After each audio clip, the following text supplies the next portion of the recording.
Halo pemirsa, selamat pagi. Kembali Anda menyaksikan Sinpo Dunia dengan rangkaian informasi dari berbagai mancanegara. Bersama saya Deo Manik, simak informasi selengkapnya.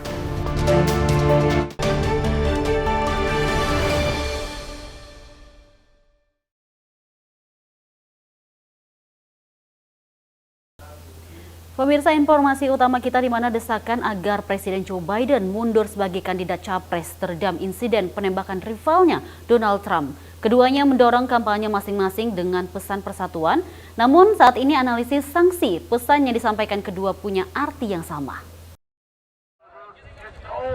Suasana kontras tampak antara kedua kubu yang bertanding dalam Pilpres November. Di Milwaukee, negara bagian Wisconsin, Partai Republik resmi mencalonkan Donald Trump sebagai capres. Greatest president that's ever lived, and that's Donald J. Trump. Jauh dari kemeriahan konvensi partai, di Washington DC, petahana Presiden Joe Biden mendesak rakyat Amerika menurunkan tensi politik setelah percobaan pembunuhan terhadap Trump akhir pekan sebelumnya. Kepada Lester Holt dari NBC, Biden mengatakan ia masih berbeda pendapat sengit dengan Trump, termasuk retorika lawannya itu yang disebut Biden sering menyulut emosi massa. Tapi saat ditanya akankah penembakan mengubah perimbangan dukungan dalam Pilpres, berikut jawaban Biden. I don't know, and you don't know either.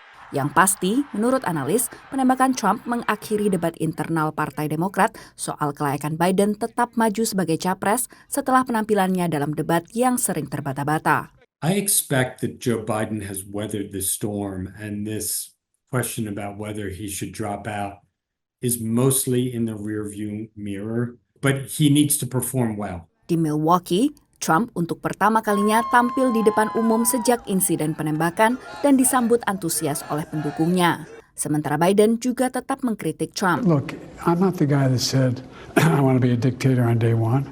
I'm not the guy that refused to accept the outcome of the election. I'm not the guy who said that wouldn't accept the outcome of this election. Beragam survei terkini menunjukkan dukungan relatif berimbang bagi kedua capres, termasuk di negara bagian kompetitif. Survei The New York Times dan Siena College bahkan menunjukkan kompetisi sengit di negara bagian yang dulu tidak kompetitif seperti Virginia dan Pennsylvania. Menyusul penembakan terhadap Donald Trump di Pennsylvania, baik Presiden Joe Biden maupun mantan Presiden Donald Trump menyerukan agar warga Amerika tetap bersatu.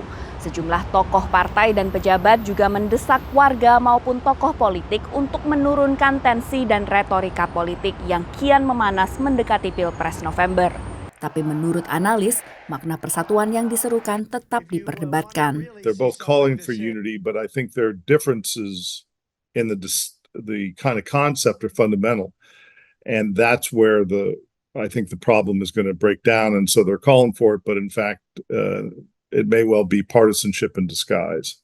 Pilpres tinggal sekitar 3,5 bulan lagi, dan setelah konvensi Partai Republik di Milwaukee, giliran Partai Demokrat menggelar konvensinya di Chicago pada bulan Agustus mendatang. Dari Washington DC, Virginia Gunawan dan tim VOA. Pemirsa, informasi selanjutnya, spekulasi lama soal siapa pendamping Donald Trump sebagai cawapres Partai Republik akhirnya terjawab. Dengan pemilihan Senator J.D. Vance, Vance adalah pendatang baru dalam politik nasional dan menjadi cawapres termuda di Amerika Serikat sejak majunya Richard Nixon pada 1952. Senator J.D. Vance has the overwhelming support of this convention. Pengumuman Senator J.D. Vance sebagai calon wakil presiden saat Konvensi Nasional Partai Republik di Milwaukee akhirnya menjawab pertanyaan soal siapa yang bakal mendampingi mantan Presiden Donald Trump dalam Pilpres November. Senator asal Ohio ini mewakili identitas Rust Belt, kawasan yang tadinya pusat industri namun kini terpuruk, sehingga banyak warganya merasa resonansi dengan slogan kampanye Trump yaitu Make America Great Again. Membuat Amerika negara hebat lagi, sering disingkat MAGA. Of the options that former President Trump had available to him, Senator Vance was the one who is probably the most closely associated with President Trump's MAGA style and philosophy. And so I think that President Trump is hoping is that he will help energize some voters to vote who might not otherwise vote, that he will appeal to people who have a similar background as Senator Vance comes from. J.D. Vance pertama dikenal luas lewat autobiografinya, Hillbilly Elegy. yang mengisahkan masa kecilnya di tengah kemiskinan dan keterpurukan ekonomi di Middletown, Ohio. Vance lalu berkarir di Korps Marinir, lulus dari The Ohio State University dan Yale Law School, dan berkarir dalam modal Ventura sebelum akhirnya terjun ke politik. Tadinya, Vance adalah suara vokal anti-Trump yang pernah menyebut mantan presiden tersebut tokoh tercela dan bahkan Hitlernya Amerika.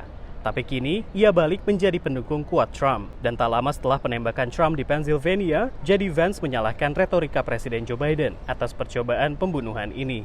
Penembakan terhadap Donald Trump yang terjadi saat ia berkampanye di Pennsylvania membayang-bayangi proses Konvensi Nasional Partai Republik di Milwaukee ini. Meski insiden ini mengejutkan, insiden ini justru menguatkan dukungan dari sekitar 2.400 delegasi yang memberikan suaranya terhadap Donald Trump untuk maju sebagai capres dan maju bertarung dalam Pilpres AS melawan petahana Presiden Joe Biden. Merespon pemilihan Vance, Presiden Biden menyebut cawapres Partai Republik itu sebagai seorang tiruan Trump. Sementara demonstran yang berdemo tak jauh dari lokasi konvensi tetap menyoroti sosok sang capres. I came down because I thought it was important to remind people that we have two candidates and one of the candidates has 34 felony counts against them. Tapi pemilihan Vance kembali menyemangati masa Partai Republik. The question is not about the past, the question is about the future and how we move forward as a country and the issues impacting the American people. Berusia 39 tahun, J.D. Vance adalah sosok termuda di antara tokoh-tokoh yang selama ini diproyeksikan sebagai calon wapres pendamping Trump. Dari Milwaukee, Wisconsin, Rio Tuasikal, Randy Wicaksana, dan tim VOA. Berita berikut ini di mana Konvensi Nasional Partai Republik di Milwaukee menghadirkan sejumlah tokoh yang dulunya menjadi pesaing Donald Trump dalam bursa capres Partai Republik. Kehadiran mereka untuk membulatkan dukungan bagi Trump untuk maju dalam Pilpres November melawan petahana Presiden Joe Biden. President Donald J. Trump. Konvensi Nasional Partai Republik, seperti konvensi-konvensi sebelumnya, menekankan persatuan internal partai. Malam kedua konvensi menunjukkan semangat itu dengan tampilnya sejumlah mantan lawan Donald Trump yang sempat menantangnya dalam pemilihan pendahuluan. Termasuk Vivek Ramaswamy, pengusaha yang akhirnya mundur setelah Iowa Caucus, pemilihan pertama dalam rangkaian pemilihan pendahuluan pertengahan Januari lalu. If you want to seal the border, vote Trump. If you want to restore law and order in this country, vote Trump. Juga hadir Gubernur Florida, Ron DeSantis, yang mundur sebelum pemilihan New Hampshire, pemilihan pendahuluan urutan kedua pada akhir Januari lalu. My fellow Republicans, let's send Joe Biden back to his basement and let's send Donald Trump back to the White House. Ada juga Nikki Haley, mantan gubernur South Carolina yang juga sempat menjadi duta besar Amerika Serikat untuk PBB di bawah pemerintahan Trump dulu. I'll start by making one thing perfectly clear. Donald Trump has my strong endorsement. Haley akhirnya menjadi penantang terkuat Trump dalam pemilihan pendahuluan dan baru mundur bulan Maret. Pada pemilihan pendahuluan Partai Republik di awal tahun ini, para bakal capres banyak yang mengkritisi secara keras terhadap Donald Trump dan juga menyoroti kelemahannya. Termasuk kritik keras datang dari sosok seorang Nikki Haley yang juga kemudian banyak didukung oleh para massa Partai Republik yang tidak puas terhadap kinerja Donald Trump. Saat pemilihan pendahuluan, Haley menyebut Trump sebagai tokoh tak layak dan tak mungkin menang Pilpres. Tapi anggota delegasi dari negara bagian asal Haley ingin melihat ke masa depan, bukan ke masa lalu. It doesn't matter who ran against him before, President Trump is bringing them all in together, and that's what we want to see. Rekan satu delegasi ditanya oleh VOA apakah ia percaya Nikki Haley sepenuh hati mendukung Trump melawan Presiden Joe Biden. I think if she is a person that I think that she might be, because I don't know her, I think that she's got some forgiveness and some motivation to move on and to keep us together and to help our country. Tak hanya lawan Trump dalam pemilihan pendahuluan tahun ini, tapi juga pemilu 2016 ikut hadir, termasuk Senator Marco Rubio dari Florida dan Senator Ted Cruz asal Texas. Dari Milwaukee, Wisconsin, Randy Wicaksana, Rio Tuasikal, dan tim VOA. Kita beralih ke informasi berikut ini di mana 38 dari seluruh 50 negara bagian di Amerika Serikat melegalkan ganja di setidaknya untuk keperluan medis. Namun di wilayah tertentu masyarakat tidak dapat menanam dan juga menjual beli ganja begitu saja. Kultivasi ganja diregulasi maksud kami di tingkat negara bagian dan juga proses produksi dan distribusi tetap dipantau penegak hukum lokal. Penegak hukum dari kantor Sheriff San Bernardino County di negara bagian California baru-baru ini merazia sebuah kebun ganja ilegal di Newberry Springs, wilayah gurun sekitar 2 jam perjalanan mobil dari Los Angeles. You have large parcels of land. The property is a little bit cheaper up here than it is in some other cities. And the marijuana plant's a tropical plant, so this provides a great environment for the plants to be cultivated in. Ganja alias marijuana sebenarnya dijual legal di California berkat hasil referendum pada 2016. With the explosion of the black market, I would say it has to do part into a lot with the taxation of marijuana in the state of California. Some of these permits to actually cultivate, manufacture, distribute, some of those licenses are upwards of $100,000. Kepolisian juga menggerebek sebuah rumah dekat perkebunan.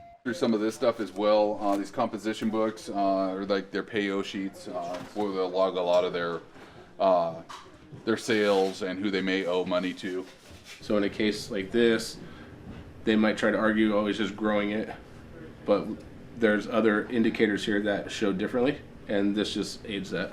Bukan hanya masalah penghindaran pajak yang menjadi perhatian polisi.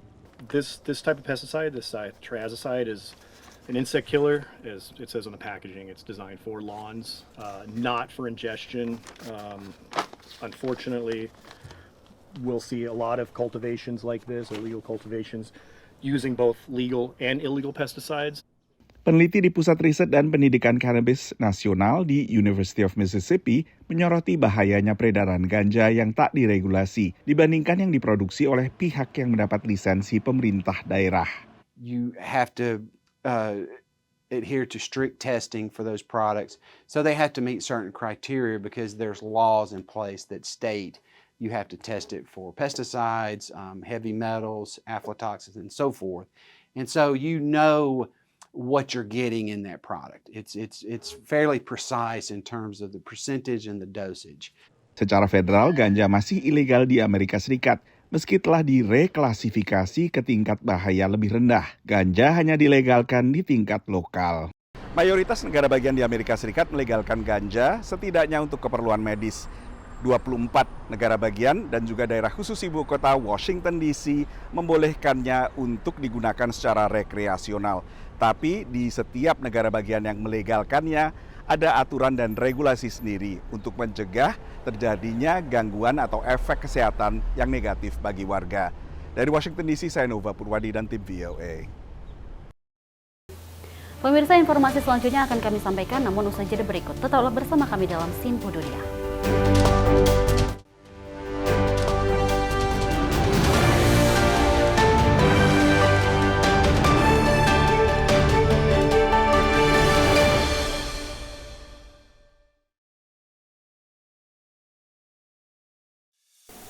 Salam jumpa pemirsa, Anda menyaksikan Sinpo Sepekan bersama saya Syam Hakung. Beragam informasi selama sepekan kami sajikan untuk Anda. Rangkuman berita yang menjadi sorotan media massa siap menemani akhir pekan Anda bersama keluarga tercinta. Bersama saya Syam Hakung, kita jelang informasi selengkapnya untuk Anda. Kami hadirkan Sinpo Sepekan setiap minggu pukul 6 pagi hanya di Sinpo TV. Halo, salam jumpa pemirsa. Senang sekali kita kembali hadir menjumpai Anda dalam Menyapa Malam ini. Rangkuman informasi berkualitas siap temani Anda di malam hari. Sajian berita teraktual yang menjadi pembicaraan kami hadirkan ke layar kaca. Laporan dari berbagai peristiwa kami sajikan ke ruang informasi Anda. Kami hadirkan topik yang jadi sorotan dengan nuansa kekinian. Bangga sekali ya melihat sepak bola Indonesia agraria seperti itu. Selain main di Qatar, Presiden juga ikut ya, para menteri. Tapi bukan di Qatar. Ya, di Gorontalo. Ini di Gorontalo pada saat meninjau panen raya seperti itu, panen raya jagung di Provinsi Gorontalo. Dan kita berharap kok peristiwa-peristiwa seperti ini jauh-jauh lah ya, benar kan dia. Karena mengerikan curanmor, terus kayak kejadian seperti tadi yang nggak kita duga, nggak kita sangka, yang kita jauh-jauhkan nih bisa saja menimpa gitu. Dan kita tetap harus berhati-hati pemirsa. Saya Andi Rezaldi, saya Chef Hakung. Terima kasih sudah menonton. Selamat malam dan sampai jumpa. Saksikan selalu Menyapa Malam setiap Senin sampai Jumat pukul 20.00 waktu Indonesia bagian Barat hanya di Sinpo TV.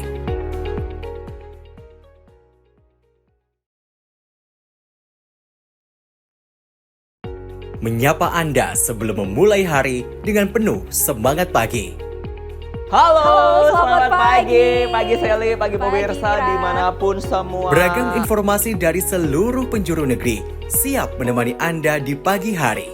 Kami hadirkan beragam informasi terkini yang terjadi dari dalam dan luar negeri, tentunya dengan nuansa masa kini. Wow, Sally, bener kan? Aku bilang tadi bahwa kekalahan adalah kemenangan yang tertunda. Oke, tetap tebarkan semangat dan juga terbitkan keceriaan. Sebarkan cerita terbaik Anda untuk orang di samping Anda. Saya Wira Ananta. Dan saya Festi Rahmadi. Kami pamit undur diri. Selamat pagi. Dan sampai jumpa. Sampai jumpa. Pastikan Anda bersemangat di pagi hari bersama kami dalam program Menyapa Pagi. Senin hingga Jumat pukul 6 pagi hanya di Sinpo TV.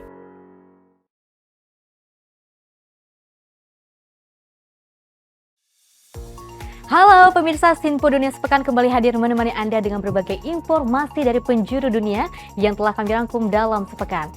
Kami temani akhir pekan Anda bersama sanak saudara dan keluarga tercinta. Dengan sajian informasi yang unik dan menarik dari berbagai negara. Bersama saya Festi Rahmadi, ini dia informasinya untuk Anda. Jangan lewatkan Sinpo Dunia Sepekan setiap Sabtu dan Minggu hanya di Sinpo TV.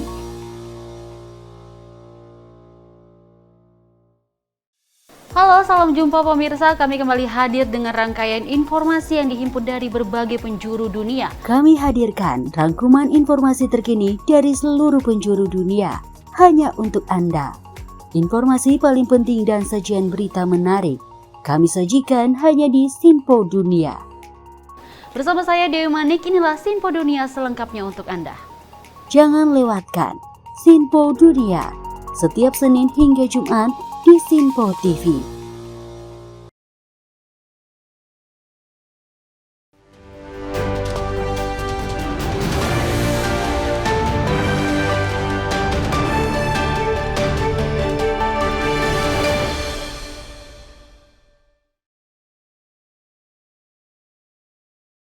Terima kasih karena Anda masih menyaksikan Sinpo Dunia, dan informasi berikut ini di mana para mahasiswa teknik di sebuah universitas di Cape Town ini mengubah mesin angkot agar bisa dijalankan dengan listrik dengan tujuan menekankan emisi dan juga sekaligus meningkatkan pendapatan pengemudi. Sekitar 250.000 angkot minibus diperkirakan ada di seluruh Afrika Selatan untuk menyediakan transportasi bagi masyarakat. Meskipun nyaman dan populer, tapi kendaraan minibus membutuhkan bensin yang ikut berkontribusi terhadap polusi dan perubahan iklim. Para mahasiswa teknik di Universitas Stellenbosch mencari cara untuk memanfaatkan tenaga listrik bagi armada minibus Afrika Selatan. Selama 1 tahun, tim ini telah memodifikasi minibus bertenaga bensin agar bisa dijalankan dengan tenaga listrik, yang menurut mereka adalah yang pertama di negara ini. Modifikasi semacam ini bisa membantu para pengemudi angkutan umum menghemat biaya. You're going to save substantially. So just to give you an idea, our calculations show that if you buy a new electric taxi, you'll pay it off within 7 years because of the savings. If you do a retrofit, you pay it off within 1 year. Di Afrika Selatan, kendaraan listrik atau EV masih lambat berkembang. Meski ada target pengurangan emisi karbon dari Perserikatan Bangsa-Bangsa untuk membatasi pemanasan global. Menurut Dewan Bisnis Otomotif negara ini, hanya kurang dari 1.000 kendaraan listrik yang dibeli di Afrika Selatan pada tahun lalu. Bagi banyak warga, harga mobil listrik masih terlalu mahal. Dan hingga saat ini, pasokan listrik yang tidak menentu dari sebagian besar pembangkit listrik tenaga batu bara juga menjadi faktor penghalang. In South Africa, we have a very constrained grid, and introducing EVs in a naive way will exacerbate the problem. So we try to figure out a strategy around that.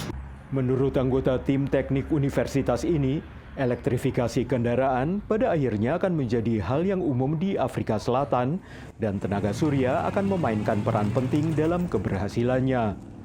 Untuk proyek berikutnya, tim akan mencoba memodifikasi bis angkutan umum untuk dijalankan dengan listrik. Dan untuk saat ini, para insinyur sedang mencari dukungan finansial dari pemerintah dan sektor swasta untuk melanjutkan proyek minibus listrik ini.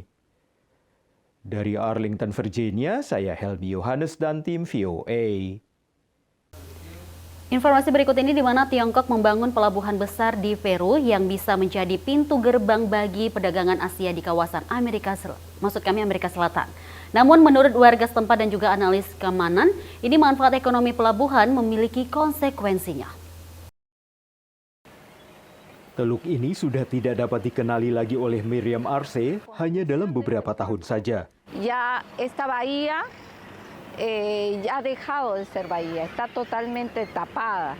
Miriam sudah tinggal di komunitas dekat pelabuhan baru Chancay di Peru selama hidupnya. Menurutnya, pembangunan pelabuhan ini merusak lingkungan dan mengganggu 20.000 keluarga yang tinggal di dekatnya karena limbah dari proyek ini berakhir di lautan. La pesca ha desaparecido y va a desaparecer más porque donde se está construyendo el puerto es un lugar donde era la reproducción de peces. Pembangunan pelabuhan besar di kota Chancay, sekitar 70 km utara ibu kota Peru Lima, diperkirakan akan selesai pada akhir tahun ini. Tujuannya adalah menjadikan pelabuhan ini sebagai pintu gerbang perdagangan Asia ke Amerika Selatan. Perusahaan BUMN Tiongkok COSCO Shipping memiliki 60% saham pelabuhan senilai 3,5 miliar dolar ini, dan 40% sisanya dimiliki perusahaan Peru. Que va a consolidar el liderazgo comercial que tiene China en relación a América Latina y va a fortalecer la relación comercial que ya tiene con el país, ¿no? China ha desplazado comercialmente, somos el principal socio comercial en el mundo con China, ha desplazado a Estados Unidos. Desde 2015, menurut ekonom, ketertarikan Tiongkok terhadap Peru terpusat pada mineral dan bahan mentah lainnya di negara itu.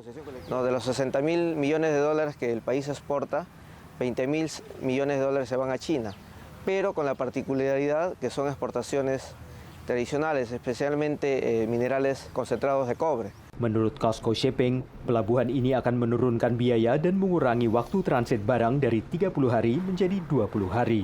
Dalam sebuah wawancara dengan wartawan Januari lalu, juru bicara COSCO Shipping mengatakan pelabuhan ini bisa menangani 1 juta kontainer per tahun. Perú es el líder, uno de los líderes de producción agrícola y que no tiene la capacidad o el acceso a poder llegar competitivamente al Asia. Hoy en día, esperemos el fin del 24 que este puerto va a dar esa oportunidad. Tiongkok mungkin juga memiliki ambisi lain dengan pelabuhan baru ini, menurut Guru Besar Hubungan Internasional Euclides Tapia. Esto vale evalúa, pero sí. Aquí no hay duda, aquí no hay discusión. Esto si tiene que cumplir una función militar, la va a cumplir y punto. Porque además está la Armada China involucrada en la construcción del puerto. COSCO Shipping belum menanggapi permintaan VOA untuk memberikan komentar.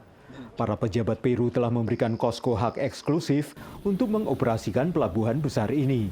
Tapi awal tahun ini mereka mengatakan tidak memiliki kewenangan hukum untuk memberikan hak tersebut kepada COSCO.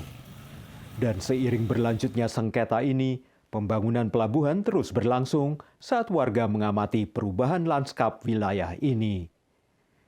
Dari Arlington, Virginia, saya Helmi Yohanes dan tim VOA. Tampak dalam peran media sosial yang membuat orang melirik kehidupan orang lain, ini termasuk berbelanja melebihi kebutuhan. Namun terdapat juga nilai positif media sosial yang bisa memberikan solusi. Media sosial ikut membuat orang ingin belanja melebihi kemampuan mereka untuk membeli. At some points I feel like I in my head have more money than I actually do, which is what causes my overspending. Especially in the world of social media that we live in, it's very easy to fall into the trap of feeling like you have to spend.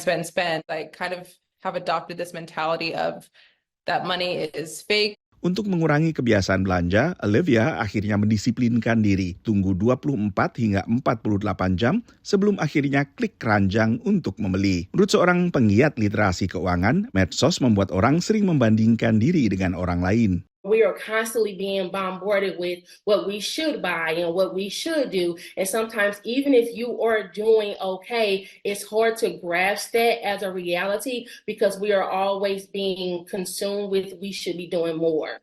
Dihadapkan pada rumput tetangga yang lebih hijau, otak manusia pun kemudian bertindak defensif. That comparison triggers this idea of, hey, am I surviving or am I not? How am I doing compared to my peers? In order to avoid dealing with that inner critic, we avoid money issues altogether. Psikolog menyarankan unfollow atau sembunyikan dulu akun-akun yang menimbulkan kecemburuan. Pada saat yang sama, media sosial juga bisa menjadi sumber informasi dan juga mimbar untuk saling berbagi dan juga memberi dukungan bagi mereka yang ingin mengurangi kebiasaan belanja melebihi kebutuhan. Dan berbagai video akhirnya viral di TikTok menawarkan berbagai tips untuk berhemat. Cash stuffing adalah tren viral yang menggalakkan penggunaan uang tunai yang dipilah-pilah dan dimasukkan kantong transparan untuk masing-masing kebutuhan rutin. Groceries, because groceries are really expensive right now, so I've been having to put in a lot of extra money in this folder. I have one for home improvements. I'm saving up to replace my fence. I like to just kind of chip in a little bit every paycheck. Sementara No Buy Year seperti namanya adalah gerakan untuk tak membeli apapun sepanjang tahun, kecuali kebutuhan-kebutuhan primer. My turning point was when I realized that I had 5 figures of credit card debt that I'd been cycling through for the last 10 years. I got really fed up with just constantly being in a cycle of buying and paying off debt, buying and paying off debt. And I just wanted to take control of my spending. Alicia mengatakan seperti halnya ketagihan lainnya, follower maupun sesama pengguna TikTok ikut menyemangatinya. The community that I've built there, a lot of people are going through the same exact thing that I am, so it's become hugely beneficial for both my well-being and figuring out that I'm actually helping others through all of this. Meski dirancang hanya untuk berlangsung setahun, tantangan No Buy Year juga bertujuan menanamkan prinsip beli seperlunya sepanjang hidup. Dari Washington DC, Nova Purwadi dan tim VOA. Pemirsa, informasi tadi menutup perjumpaan kita dalam edisi Sinpo Dunia kali ini. Saya Dewi Manik pamit undur diri. Terima kasih atas kebersamaan Anda. Sampai jumpa.